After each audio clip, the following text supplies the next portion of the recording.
$2.5 billion for just 6 years of work. How did the game become what it is today from just a tiny little sandbox game?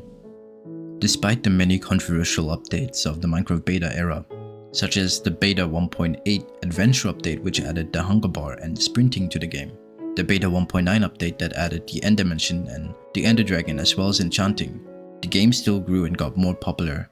Retrospectively, these updates were for the benefit of the game, but at the time of their release, people were very worried that the game would completely change for the worse. For example, the addition of sprinting, which now just feels like a normal mechanic, was once looked at being very weird and didn't fit the game. Minecraft didn't need to be faster. At the time, mobs weren't faster or slower than the player, and railway systems were ideal for traveling even 100 blocks away. The balance of the game was created around this speed to the point where you needed to plan your attacks or tactically move in a way not to get hurt. Adding the sprint mechanic affected the game for years to come, and these issues were never really fixed. For example, railway systems are currently just a novelty, which is sad because in beta they felt really rewarding to build. The beta 1.9 update adding the end dimension wasn't as game changing as the adventure update, but seemed out of place in the sandbox-like world of Minecraft. Because why would Minecraft need an end when it's just about building cool structures and gathering resources? Was Notch really that unsure of what he wanted his game to be like? A creative sandbox game or a survival game? In Notch's defense, even though these updates were controversial, the game was still growing and getting more players daily, and most people forgot about these controversies.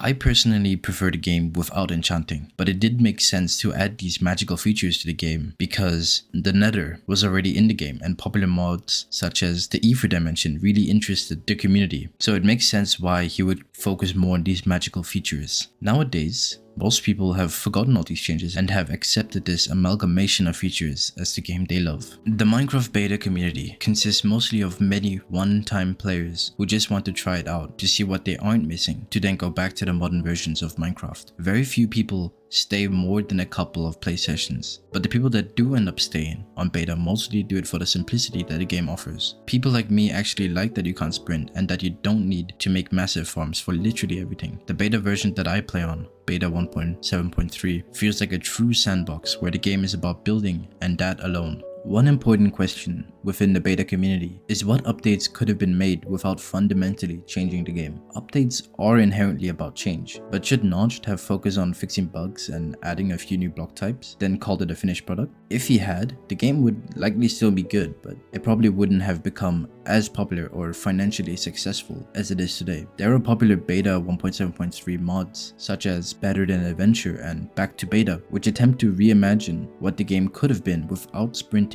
or the hunger bar. These mods are interesting, but to me they feel similar to modern Minecraft. For example, Better Than Adventure adds an item called Steel, which is a creative idea and encourages players to explore the Nether more. However, this focus on adding new features feels like the very problem I have with modern Minecraft. It becomes more about justifying everything in the game rather than embracing simplicity. Adding too many features or mechanics dulls what makes it special. The lack of variety makes the game better. Here's an example I've used before, but it's important. When you go mining in beta, everything you collect is useful for building. In modern Minecraft, your inventory fills up pretty quickly with materials you don't really need. But in beta, sometimes I often return from mining trips with empty inventory slots. Nostalgia is a big reason people are drawn to older versions. Many players, including myself, didn't even play Minecraft during beta or knew the game existed then, but still feel nostalgic for it. I'm not sure why this is, but it could be that we generally just miss the past and the feelings we used to have, not necessarily what we did or played in the past.